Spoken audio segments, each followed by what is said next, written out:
Family, welcome back to my.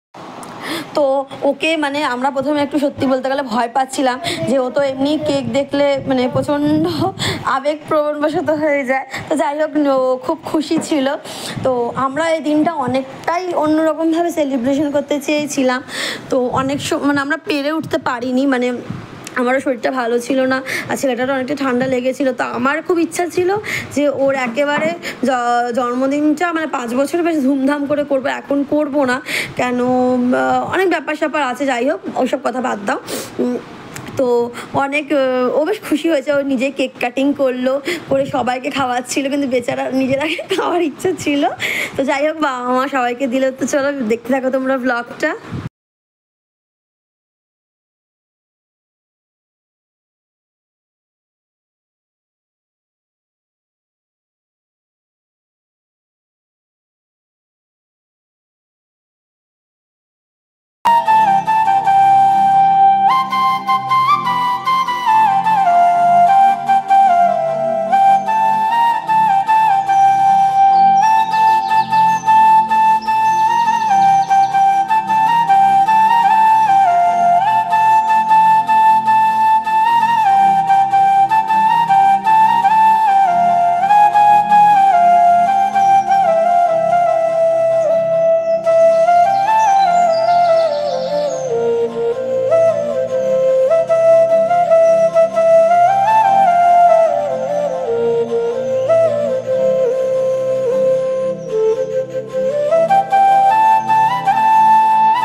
কেকটা চলো তোমাদেরকে দেখিয়ে নিই।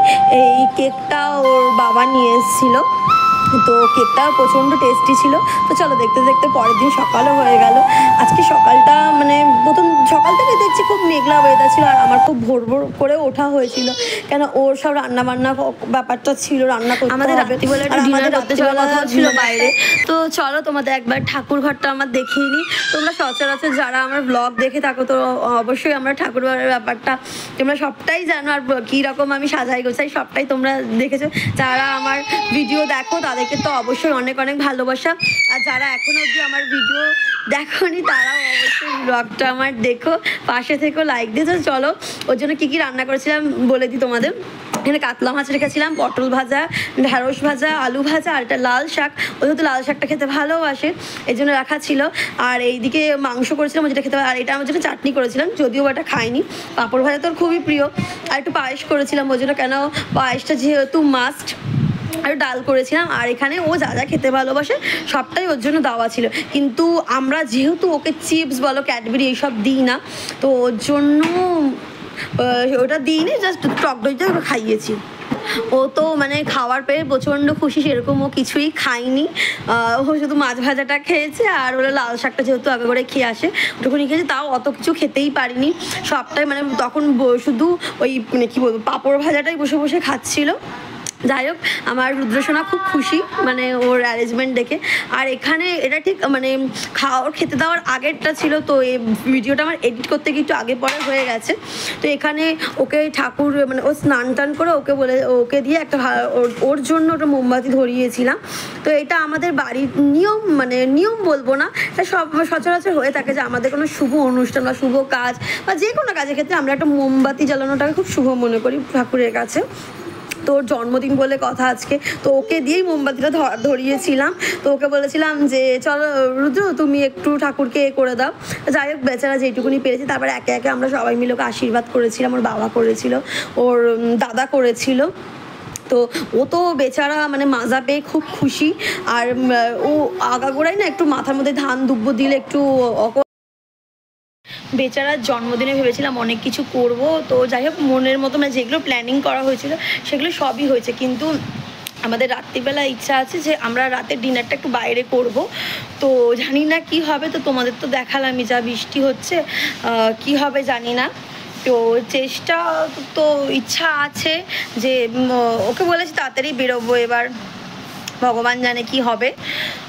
এই যে বার্থডে বয় শুধু বদমাইশি করে বেড়ায়। তো তোমরা দেখতে থাকো ব্লগটা, তোমাদের সাথে পুরোটাই শেয়ার করবো। রাত্রিবেলা একেবারে রেডি হয়ে সেজেগুজে চলেছিলাম রাতের ডিনারটা করতে। তো আমাদের অনেক দিন থেকেই প্ল্যান ছিল যে বাইরে আমরা ডিনারটা করব। তো যাই হোক আমরা মানে সেজেগুজে বেরিয়ে গেছি। তো যা ওয়েদার মানে দুপুর থেকে যা ওয়েদার হয়েছিল মানে খুবই খারাপ অবস্থা ছিল, যেতে পারবো কিনা ঠিক ছিল না। আর আমারও তার প্রতি এতটাই ঠান্ডা লেগে গেছিলো, আর ভোর ভোর করে উঠেছি তো শরীরটা একটু যাই হোক গেলাম। আমরা দাওয়াতে রিয়াজে গেছিলাম আমাদের কদমতলার এখানে। আমরা শুনেছিলাম যে হোটেলটা নাকি প্রচুর খাওয়া দাওয়া বেশ ভালো। যাই হোক এখানে ও অর্ডার করছিল, আমাকে বলছিল যে তুমি দেখো কোনটা কি খাবে না, তুমি অর্ডার করো। তার ও বলে ঠিক আছে তাহলে আমি অর্ডার করি। তো চলো তোমাদের দেখাই কী আমরা খেলাম। ফার্স্টে এটা কি একটা ডিজার্টের মতো নিয়েছিলাম, নামটা ভুলে গেছি। আর এখানে তো স্টার্টারে নিয়েছিলাম, কাবাব নিয়েছিলাম। আর এখানে মানে মাংসর একটা আইটেম নিয়েছিলাম, একটা গার্লিক নান নিয়েছিলাম। যাই হোক রান্নাবান্না খুব মানে রান্নাগুলো সবই এক একটা খুব ভালো খেতে ছিল। ও ওখানে মানে স্টাফেদের বলো মালিকের বলো সবার ব্যবহার খুব ভালো ছিল। তাই দিনটা খুব ভালোভাবে কাটিয়েছি। এইটা কয়েকটা ছবি ক্লিক করেছিলাম তো তোমাদের সাথে, আর এই খাবারগুলো খেয়েছিলাম। যাই হোক ভিডিওটা ভালো লাগলে অবশ্যই একটা লাইক করে দিও। তো আজকের জন্য এইটুকুনি, আসছে একটা নতুন ব্লগ, তোমাদের সাথে পরে দেখা হবে।